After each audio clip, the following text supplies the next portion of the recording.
Hi there, welcome or welcome back to the Books Are Us. Today I am doing something quite different. I wanted to show you my reading journal that I am going to use for 2025. It's very different than anything I have done before. And I am actually going to show you two books. First of all, I have a permanent book, which is this one. Let me run you through what kind of spreads I am doing in this permanent journal. First off, you normally have the name page, but I am not in the habit of taking these kind of books out of the house. And inside my house, everybody knows who I am. So, yeah, I did not write my name here. I just made a starter page that made me happy. As a color scheme, I went for this beige, brown, and green tones, which you will see throughout. So I had this introduction page, and then there is this awkward page where you have one blank page and one dotted page, because this is a bullet journal that I am using. I should have said it's an Archer and Olive notebook. And I decorated this one as well because I couldn't really get started with the first thing I wanted to do here. So I used some stickers and decorative materials. And then if you've seen my videos before, you know that I always appoint certain to be read books to certain months. So here you will find my calendar. So books that I think fit January are written with January. I have February, March,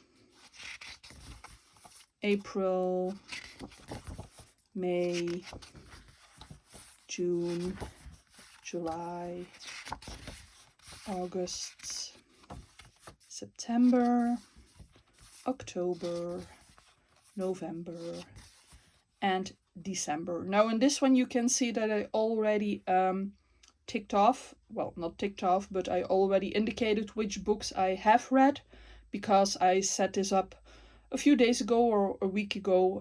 I was working on this throughout December, so these books got read already. Moving on to a spread about authors, I have some authors that I want to follow, which means that I want to read another book by them. It means that I read a book by them that I liked, that I enjoyed, and I would like to read another one to see if they can continue the good work, so to say. Then here I have authors to discover. These are authors that I really want to read, but I haven't read anything by yet. And then I have some second chance authors.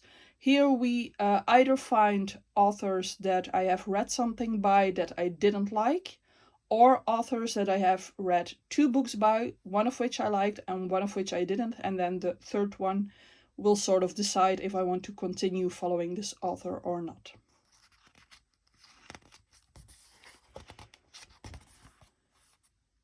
Next, I have a series tracker. I already filled out the Empyrean because Onyx Storm is coming out and I'm counting down the days. But other series will be added as the year progresses, and I turn to a book that I have either read previous books from or that will have sequels. Next up, in the past year, the New York Times 100 Best Books of the 21st Century list came out. And I chose to tackle the one that was voted on by readers, not the one that was voted on by writers. So I wrote down the 100 books and I already started indicating the ones that I have read. And hopefully during my lifetime, not this year, but my lifetime, that's why it's a perpetual list, I will manage to get through all of them. Well, here's hoping. Another list that is, well, for fun, because I do not think that I will make it anytime soon or ever probably, but this one is the Rory Gilmore list. I think it's normally called the Rory Gilmore Challenge, but that wasn't going to work for me to write out those letters, so it's the Rory Gilmore list. And this one includes all the books that are mentioned in the Gilmore Girls, and I indicated in green the ones that I have read already, and then I indicated in gray the ones that I am pretty sure I will never read because they are not the kind of books that I normally read. For example, dictionaries or history books about presidents and things like that. I don't think that is my cup of tea. I will mostly be focusing on the fiction in here. But as you can see, this was quite a lot to write out. There are just over 400 books in this reading challenge. So be warned if you want to add this. Then I'm moving on to my Penguin list. Now I'm a fan of the Penguin cloth-bound editions, the cloth-bound books. I'm not that big a fan of sprayed-edged books, but I love these classics that are, well, beautifully bound in cloth. Oh, I'm sorry. So I started this page to indicate which ones I would like to buy. In the Puffin edition, which is the one for children, I have this little list. Then there are these tiny Penguin cloth-bound books, of which I would like these. And then you have the regular sized ones, and I started the list over here. But I think moving on through the years, I will definitely add more. So I left the page open here so I can continue this list over here. And then the last thing that is in this perpetual one for now is my rating system. So moving from 0 stars to 5 stars and what they sort of mean to me. And then because I want to write reviews and also of course talk about books on this channel, I did the CAWPILE method here just to help me out and remember what are all the things that I want to talk about when discussing a book. Because I am very much someone who speaks from the heart, and usually I start focusing on one thing in particular. For example, if I really liked the characters, then I will talk only about the characters and I will forget to talk about all the other stuff.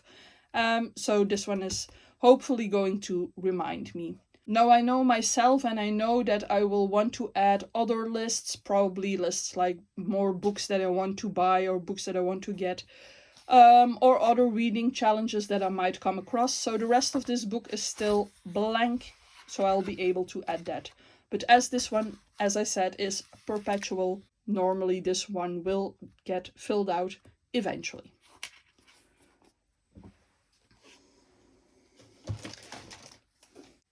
Moving on to the one that I am using for 2025 specifically, and what I am doing in this one. Here I went with a more blue, gold and red scheme because the inside page here was already decorated with these beautiful colors. This is also an Archer and Olive notebook, bullet journal. This one is once again the decorative page. This time I wanted to indicate that it's for 2025. And here I start off with a calendar for all the new releases that interest me this year. I did a whole video about books that I am interested in that will be released this upcoming year. So I did a calendar of the whole year. I wrote down the ones that I mentioned in that video that I am actually interested in. And I already indicated the ones that I have pre-ordered already. Yeah, so looking forward to this. Then I have these pages prepped, but they will only be filled out at the end of the year. It will be my top 10 for 2025. Sorry, got a smudge here from working in this. So my top 10 of 2025 and the bottom 10 of 2025 will be here. Then I like this overview of all my books together. I finished my first book already, which I of course started in 2024, but I finished it on the 1st of January, which was yesterday actually. And that one was The Christmas Appeal by Hallett, Janice Hallett. Wait, I have it over here, this book. It was a 3.5 stars and it's my first book of the year. So here I just want to get an overview of all the books that I read through the year. I gave myself plenty of space.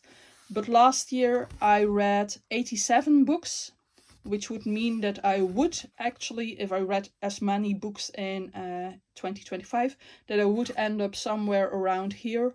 So I just wanted to make sure that I had the space to have them all together.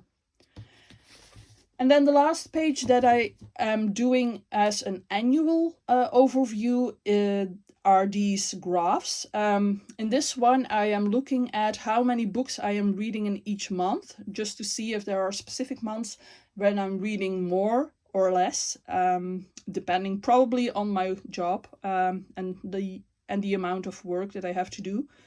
So as you can see, I read my first book. So here I have one in January so far.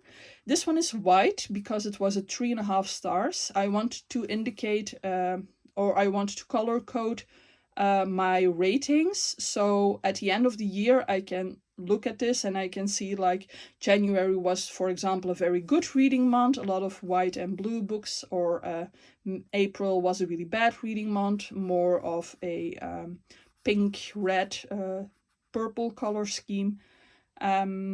So that's this one. And then here I want to kind of track which genres I am mostly reading, because that is interesting to me, because I always think of myself as a fantasy reader, but I am not sure if that is true, because my two favorite books of 2024 turned out to be historical fiction, and maybe that is actually my preference of genre. So here I filled out the first one as well. The book that I read was a detective in white, once again, because it was a 3.5 star. It's the first detective that I read this year. And then hopefully at the end, once again with a color code, I can see if I actually mostly enjoyed detectives or fantasy or historical fiction. Which, yes, I think that is kind of interesting to see at the end of the year. Moving on to the first month, I decided that for each month I wanted to have a page on which I can track which books I bought that month, because I tend to buy a lot of books and I need to pace myself a little. And then I wanted a page where I can write down which books I read in that particular month. But instead of just writing down their names or something like that, I saw a lot of people printing out the covers of these books and putting them on the page or sticking them on the page. And I thought it looked really pretty. But I think I have to wait until each month is over to see how big I want these covers to be. Because if in January I only read 3 books, then I want to print them a bit bigger so they fill the page. But if I read 8, then I have to print them smaller so they fill the page. And then what I will be doing for each book, and what I have done already for the Christmas appeal, is after each month give the reviews. Well, let me first show you how I did this last year. This was last year's reading journal. Do we have the room? Which was just reviews. Can you see this? Which was just reviews, actually, with a bit of decoration, sorry. And I gave each book 2 pages, which meant that by the end of the year I had to stick in more pages because I just read too many. So this year I decided that I want to stick with 1 page per book. And the first one I did already, as I said, which is the Christmas appeal, where I can write down if it is part of a series, who is the author, how many pages was it, from until when did I read this, what genre was it, a quote if I liked any quotes, a summary of the story, and then my review with stars and decorations that correspond to that particular book. Now, I am very much into stickers and lettering and all these things. You don't have to do this way, of course. You definitely don't have to do things this way. But this is the way I like it. This gives me a lot of pleasure to do this. Right. I hope you found this an interesting video, a small look into my system for the upcoming year. I hope to show you more of this as the year progresses. But I hope to see you soon in another video. If you like this video, please like, comment, or subscribe if you haven't done so already. It means a lot to me. Thank you. And I hope to see you soon. Bye.